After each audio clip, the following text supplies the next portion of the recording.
Hello, ഇന്നത്തെ എൻ്റെ lunch box ഒന്ന് കണ്ടാലോ? അപ്പോൾ ഇന്ന് ലഞ്ചിനായിട്ട് പപ്പടം വറുത്തതും കൊണ്ടാട്ട മുളക് വറുത്തതും പിന്നെ ബീറ്റ്റൂട്ട് തോരനുമാണ് കേട്ടോ. അപ്പോൾ റെഡിയാക്കട്ടെ.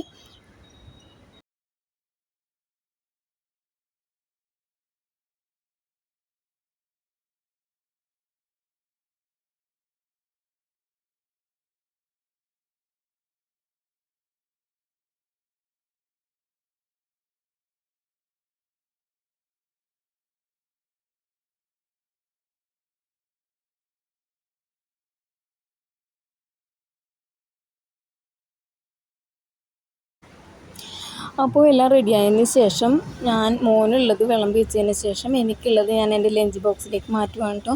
അപ്പോൾ ഇത്രേ ഉള്ളൂ. വീഡിയോ ഇഷ്ടപ്പെട്ടെങ്കിൽ ലൈക്ക് ചെയ്യണേ, ചാനൽ സബ്സ്ക്രൈബ് ചെയ്യാതെ കാണുന്നവരുണ്ടെങ്കിൽ ഒന്ന് സബ്സ്ക്രൈബ് ചെയ്ത് സപ്പോർട്ട് ചെയ്യണേ. Bye, thank U.